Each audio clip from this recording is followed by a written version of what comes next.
Boa tarde, meus queridos amados irmãos em Cristo Jesus. Estamos aqui para mais um vídeo do Hora Final. Hoje, neste domingo tão especial, eu gostaria de trazer um assunto muito importante e muito relevante aos casais. Hoje nós vamos falar sobre o amor. O que significa o amor verdadeiro? Você que tem a sua Bíblia, abra no livro de 1 Coríntios capítulo 13. 1 Coríntios, no capítulo 13, que fala do dom supremo, a superioridade do amor. E agora vos mostrarei um caminho muito superior. Mesmo que eu falasse as línguas dos homens e dos anjos, mas não tivesse amor, seria como metal que soa ou como prata que retine. E mesmo que eu tivesse o dom da profecia e conhecesse todos os mistérios e tivesse todo o conhecimento, e mesmo que tivesse fé suficiente para mover montanhas, mas não tivesse amor, de nada adiantaria. De nada adiantaria. Você pode notar aqui, bem claro, que Paulo está se referindo a um amor maior, um amor muito além de tudo, um amor incondicional. Pela filosofia, nós conhecemos 3 tipos de amor, que são o amor ágape, que é o que descreve aqui em Coríntios 13, tá? O amor philos, que é o que se descreve mais na era do período grego da igreja, e o amor eros. Eles são citados de forma diferente, por quê? Cada um tinha um modo de ver a forma do amor. Ágape, filo e eros. Mas qual o fundamento realmente se defende essa teoria, já que a Bíblia não fala muito sobre amor eros ou amor filo? Fala sim. Se você analisar em muitos versículos ou capítulos, fala de paixões, paixões carnais, paixões que se passam na vida das pessoas. E esse é o amor eros, é o amor das paixões, é um amor que ele está mais acondicionado à visão e não ao interior da pessoa, sim ao exterior, o amor externo, amor que agrada aos olhos, não o verdadeiro, não o coração. O ágape é o amor de Deus pela criatura. Então nós temos que entender uma coisa, tirando a parte do philos, que é o amor do amor pelo próximo, até o Targis, que fala da amor da família, né? Isso aí são coisas criadas muito pela visão humana. Mas a gente pode definir 2 coisas, dá para tirar aí para o nosso conhecimento. 2 coisas: amor ágape e amor eros. No eros já está incluído esse aí, dos sentimentos, das paixões, do romantismo, não sei o que, tá? E no ágape já está incluído o philos, o target, né? Que é o amor da família, o amor fraternal, o amor de carinho, amor pelo próximo. Está tudo aqui dentro de Coríntios, não precisa se perder muito não. Então nós vamos entender a distinção entre esses 2 amores. Mas, pregador, realmente existe distinção entre um amor e outro? Existe sim.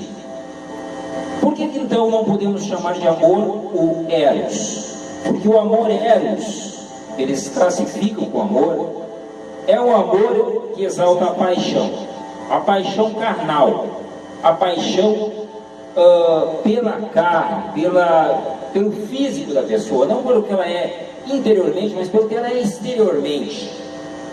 Às vezes, nós vemos uma pessoa que é muito linda por fora, mas por dentro está como um sepulcro caiado, cheio de imundícia, sujeira e podridão.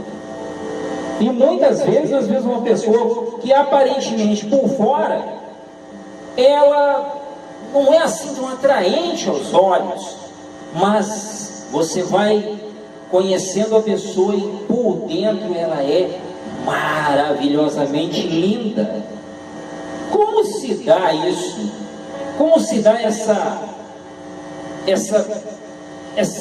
divergência entre uma coisa e outra? Como pode?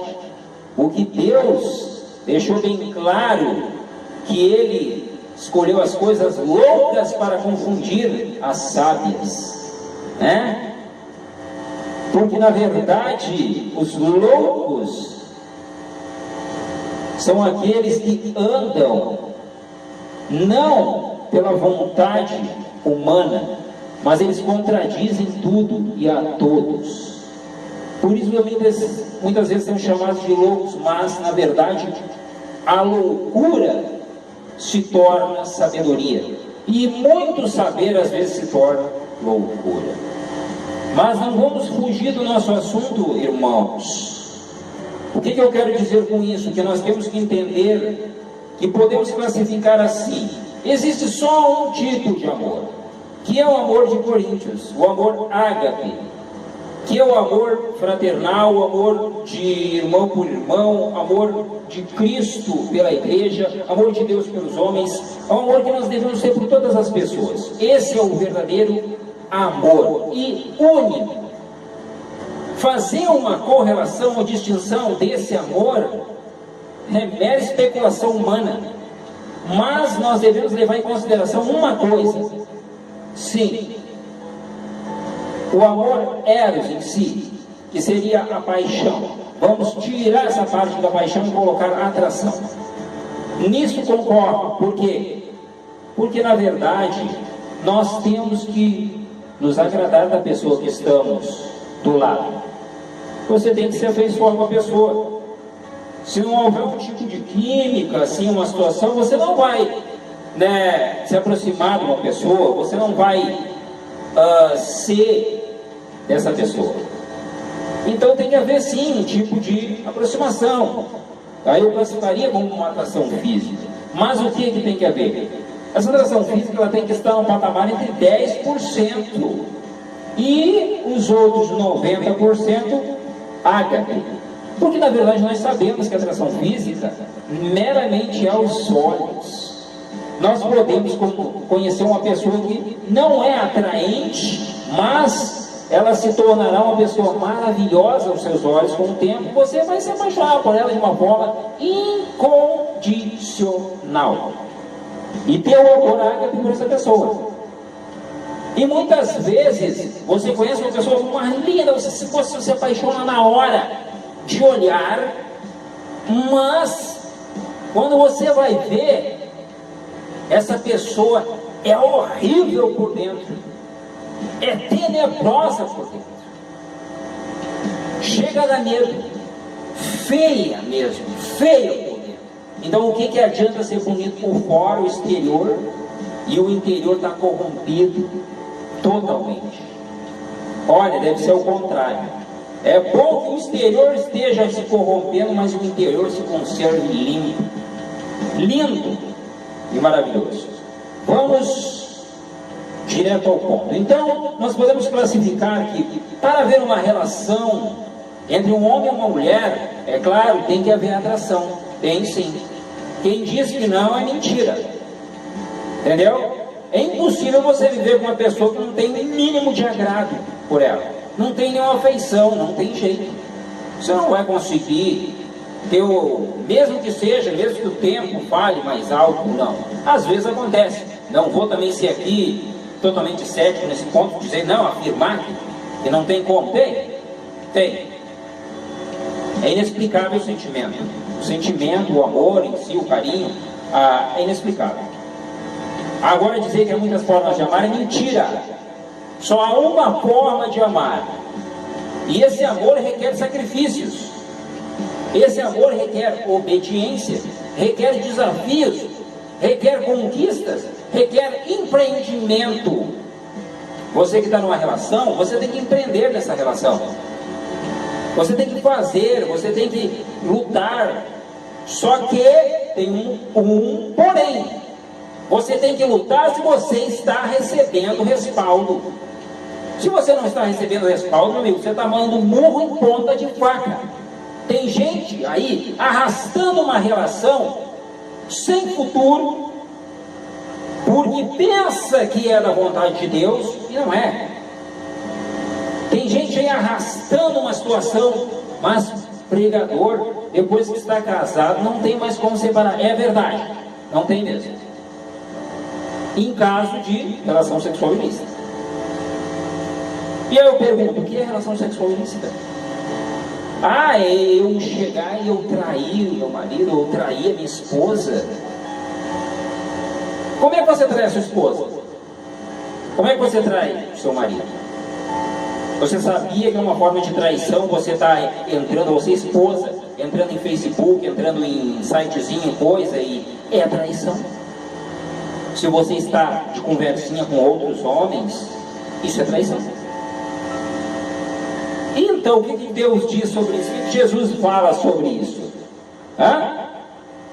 Se um homem olhar com intenção impura para uma mulher, ele já adulterou com ela. Então quer dizer que já houve a traição.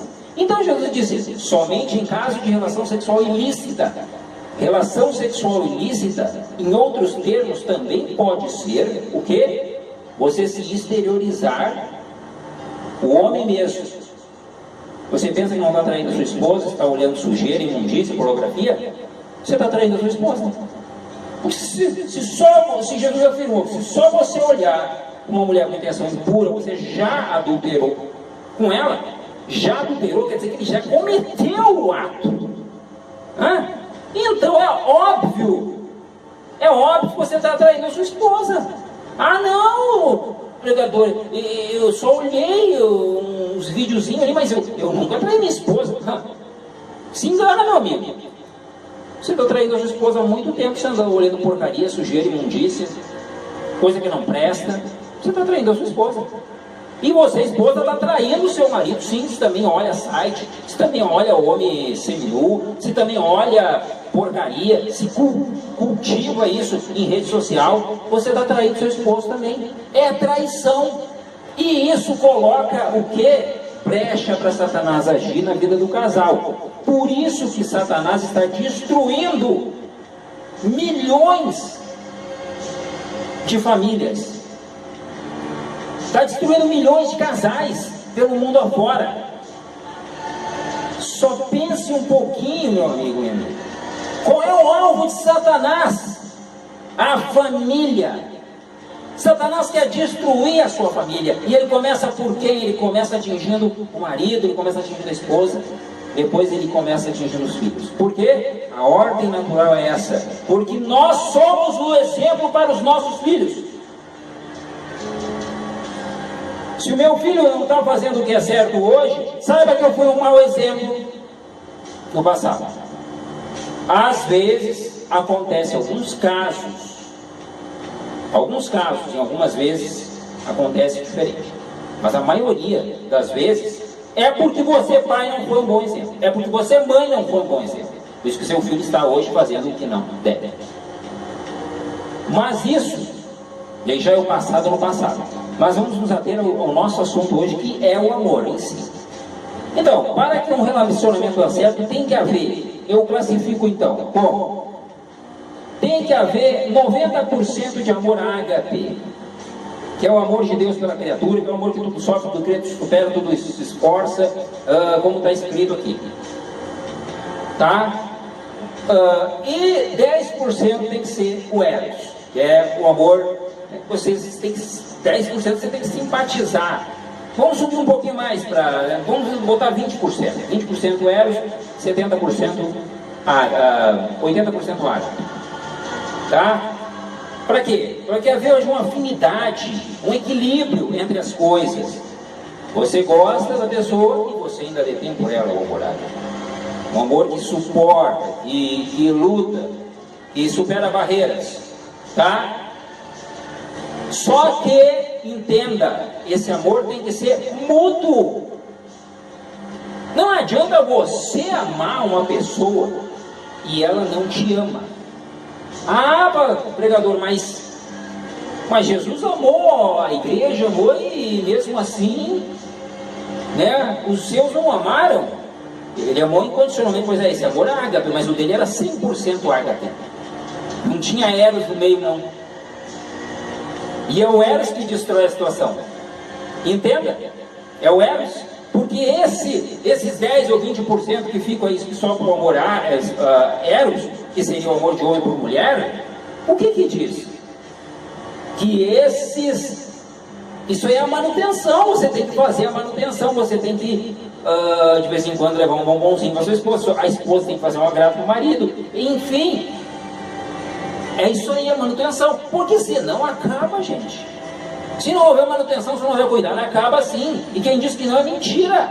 O amor jamais acaba. O amor ágape jamais acaba. Mas entenda, o amor ágape só quem deteve realmente 100% foi Deus. Nós não conseguimos amar ágape 100%. Não. Porque nós sempre temos uma afinidadezinha por uma coisa ou por outra. Um gostinho por uma coisa ou por outra. Nós sempre damos ênfase a muitas coisas. E deixamos de analisar o que é principal. Agora, eu descrevo isso como uma disfunção total da nossa própria conduta. Porque nós devemos entender uma coisa, que quando colocamos o amor em primeiro lugar, nós não podemos olhar para as coisas.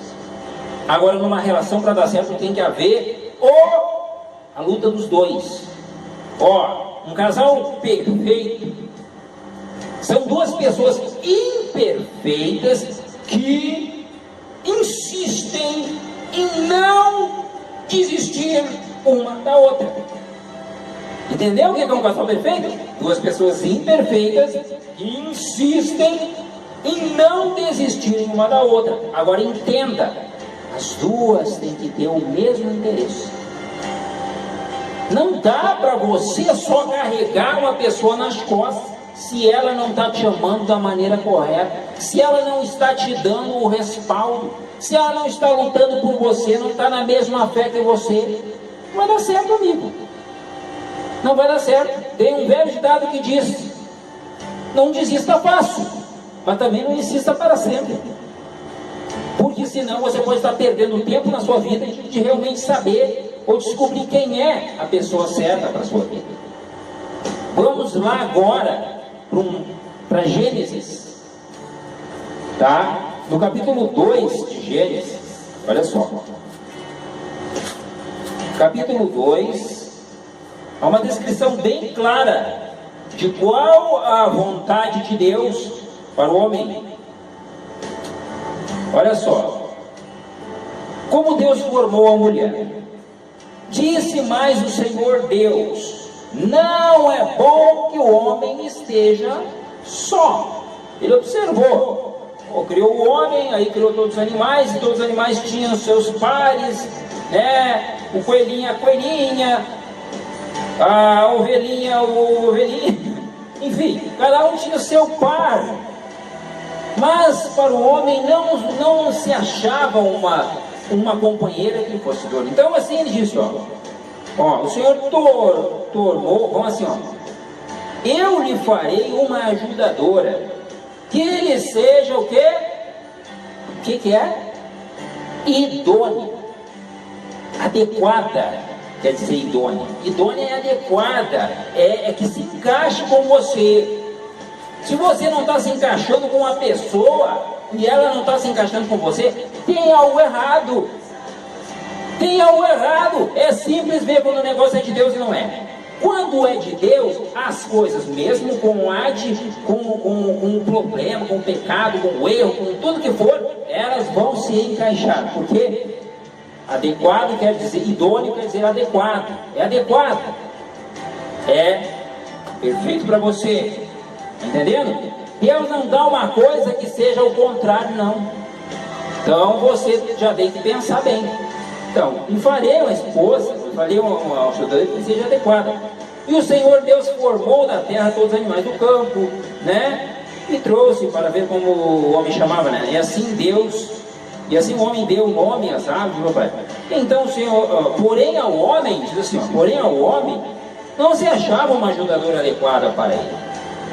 Então o Senhor Deus fez o quê? Cair profundo sono pesado, né? Profundo sono sobre Adão, e este adormeceu. Ele tomou a primeira cirurgia que se tem registro na história da humanidade. A primeira cirurgia foi feita por quem? Pelo cirurgião Deus. Deus foi o primeiro a realizar uma cirurgia. Aqui é também um fato curioso da gente entender, né? Deus fez cair um pesado sono sobre Adão, e este adormeceu. Tomou-lhe uma das costelas, quer dizer que ele abriu, tomou a costela, pegou a costela de Adão, e dela fez uma mulher. Olha só. E da costela que o Senhor tomou de Adão, formou a mulher e a trouxe ao homem, para ver como ele a chamaria. Esta agora, ele diz bem assim, quando ele olhou para a mulher, eu já sabia que Deus estava preparando o que era para ele. Ele já sabia, olha só. Esta vai se tornar ossos dos meus ossos e carne da minha carne. Ela se chamará mulher, ou varoa, como outras traduções dizem, varoa quer dizer mulher, por quanto do homem, ou por quanto do varão foi tomada. Portanto, o homem deixará seu pai e sua mãe, unir-se à sua esposa, que também fala da correlação que os filhos têm que crescer e riscar o palito. Tem que deixar o seu pai e sua mãe viverem a vida em paz. Filho não pode viver morando com os pais sempre, não. Está errado. Cada um tem que ser a sua família, a sua casa, o seu lugar. É o que Deus quer, a vontade de Deus. Não é o que eu estou dizendo. Tá? Tem muitos filhos assim que moram com as mães, tem muitos filhas que moram com as mães, com os pais, enfim. Existe, mas entenda, uma hora isso tem que acabar. Você tem que ter a sua família. Então, família, local, quer dizer local, lugar. Você tem que ter o seu local, quer dizer localização, sair. Sai de sua casa e unir-se a sua esposa e formarão uma só carne. Onde eu quero me ater nesse ponto? Porque os filhos, eles têm que entender. Tem uma questão sobre que muitos me perguntaram, vou revelar aqui. Mas o filho está morando com o pai e tudo, a casa é dele. Negativo. A casa é do pai dele e da mãe dele. Se ele é maior de idade, ele é só herdeiro, ele não é dono.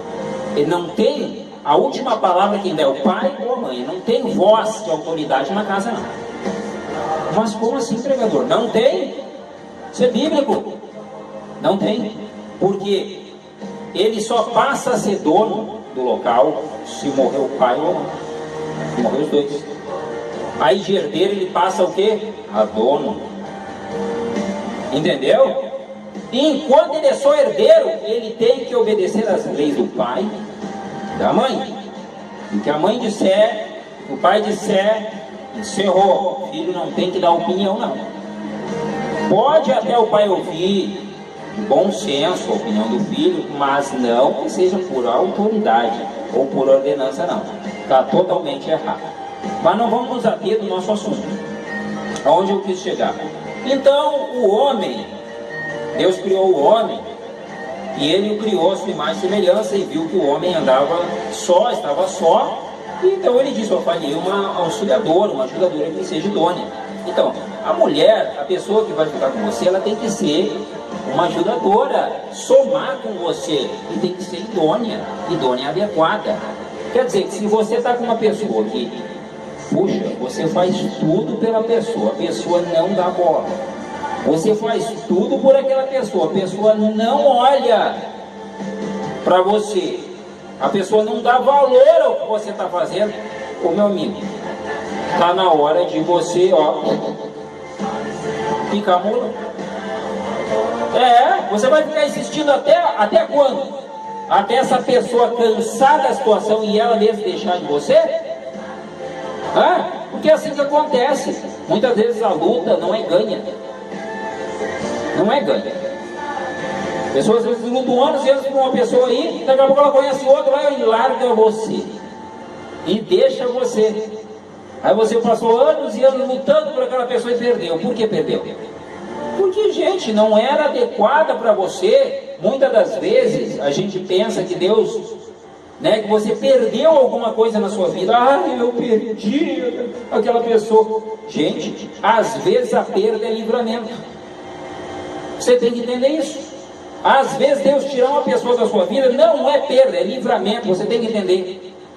Para que haja a ordenança maior do Senhor Jesus, para que Ele possa direcionar você para uma situação, ou até mesmo esclarecer qual é a vontade daquela situação. Às vezes a distância é que faz a união. Muitas vezes uma pessoa pensando, Deus, chega, você eu esgotei todos as minhas cartas com você, deu. Aí ela pensa assim, daí ela sente que perdeu você, aí de repente ela começa a dar valor, aí de repente ela começa a entender o quanto aquela pessoa era importante, e aí ela passa a lutar por você. Aí deixa ela fazer. Você não tem que fazer nada não, você tem que esperar. Você espera. Se você vê que a pessoa realmente mudou, realmente, agora está diferente, ela quer um compromisso, ela quer fazer o que é certo, Outra coisa é ficar enrolando uma pessoa muito tempo sobre o casamento.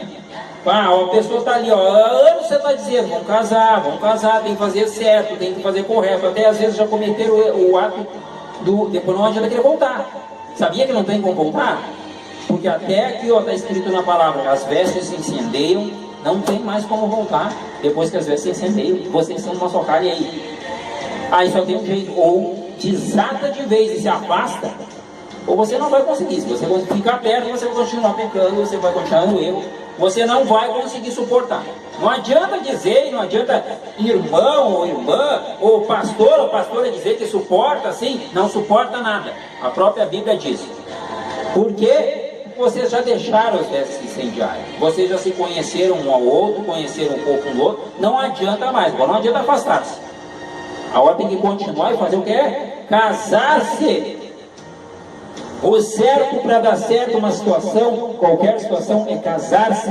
Então você tem que casar com a sua companheira. Se você está aí, juntado com a sua companheira há tanto tempo aí, é errado, meu amigo. Vamos tomar uma atitude. É casar-se e pedir a bênção do Senhor sobre a sua vida. Você, mulher, também, está com sua companheira aí, juntada, negativo. Negativo que vocês estão vivendo em pecado, mesmo sendo uma só carne. Então, sempre vai ter legalidade do inimigo na sua vida. Tira essa legalidade. Acabe com isso. Case-se perante a Deus e perante os homens, como tem que ser. O certo.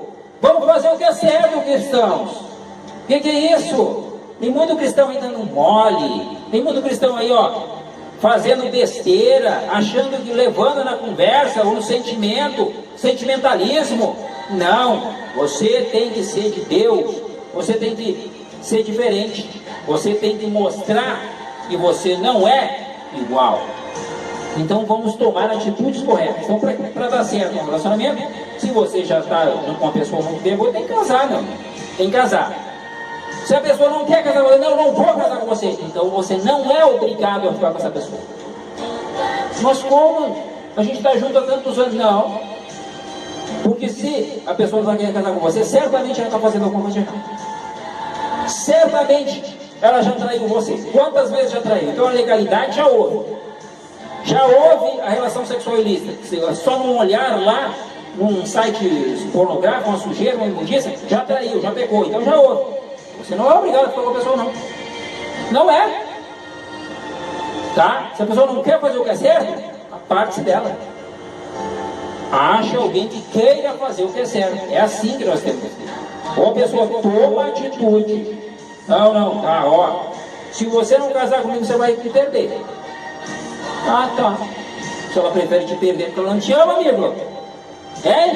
Presta atenção. Se Se ela prefere te perder do que casar com você, é porque ela não te ama. Então o que você está insistindo com uma pessoa que não te ama? Não insista não. Dê cabo disso. Mude a sua vida. Mude a sua vida. Aonde há o erro, você não vai poder prosseguir não. Claro, se você está muitos e muitos anos, eu não aconselho. Aí eu aconselho outras táticas, outras maneiras. Como até eu aconselho um livro chamado Prova de Fogo.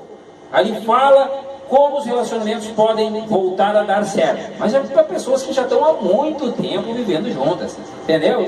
Já são casal, já estão vivendo há mais de 10, 20 anos juntas. Aí é diferente, né? Não, também é bom. Temos que ter bom senso, analisar as coisas. Eu estou falando de namoros incondicionais aí, namoros que estão durando demais, tempo demais e não estão indo para o casamento que tem que ser. Vamos tomar a atitude correta, né, perante a Deus, para Deus abençoar as coisas, para dar certo as coisas. E principalmente quem conhece a palavra, ele tem que manter firme o processo.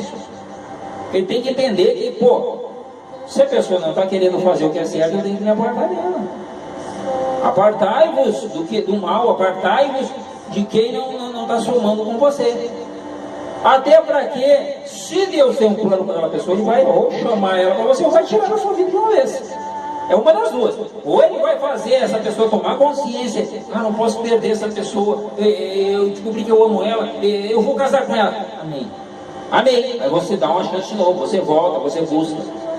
Agora, se essa pessoa não toma essa atitude, não perca seu tempo, amigo. Não perca seu tempo, amiga. Não perca.